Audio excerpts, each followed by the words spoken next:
ഏറ്റവും പേടിക്കണത് എന്തിനെയാണ്? എനിക്ക് എൻ്റെ ഓർമ്മ തന്നെയാണ് ഏറ്റവും പേടി. ഏറ്റവും വിലപ്പെട്ടത് എന്താണ്? ഓർമ്മകൾ തന്നെയാണ്. അത് തന്നെയാണ് ശരിക്കും ഇപ്പം പറഞ്ഞു കഴിയുമ്പോൾ ഇത് രണ്ടും അത് ഒന്ന് തന്നെയാണ്. മെമ്മറീസ് തന്നെയാണ് വാല്യുബിൾ ആയിട്ടുള്ളത്. ഈ ഒരു ഡയലോഗ് കേട്ടപ്പോൾ എനിക്ക് ഭയങ്കരമായിട്ടൊരു ഡൗട്ട് തോന്നി. എങ്ങനെയാണ് ഒരു സംഭവത്തിന് ഒരേ സമയത്ത് അതും രണ്ട് എക്സ്റ്റെൻഡിലുള്ള കാര്യമാവാൻ പറ്റുക? അങ്ങനെ കുറച്ചു നേരം അതിനെ പറ്റി ഇരുന്ന് ആലോചിച്ചപ്പോഴാണ് എനിക്ക് തോന്നിയത്, ഈ ഓർമ്മകൾ നമ്മളിൽ ഇത്രയും ഇമ്പാക്ട് ഉണ്ടാക്കണമെങ്കിൽ അത് ഒരിക്കലും നമുക്ക് അത്ര പ്രിയപ്പെട്ടതോ വിലപ്പെട്ടതോ ഒക്കെ അറിഞ്ഞിരിക്കണം, അല്ലെ? ഒരു ഭാഗത്ത് ഏറ്റവും പേടിക്കുന്നത്, മറുഭാഗത്ത് ഏറ്റവും വിലപ്പെട്ടതും. അതെങ്ങനെയാ?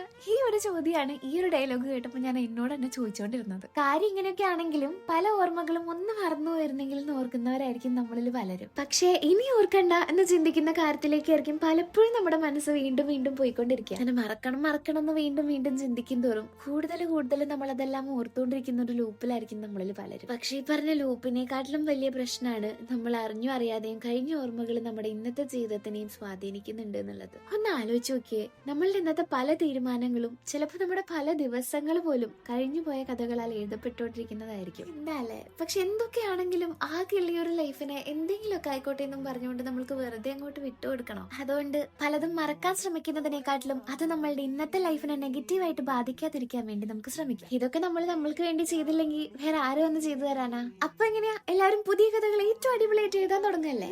നമ്മളെ കൊണ്ട് പറ്റും. അപ്പൊ ഓക്കെ, എല്ലാവരും അടുത്ത വീഡിയോയിൽ കാണാം. ടാറ്റാ.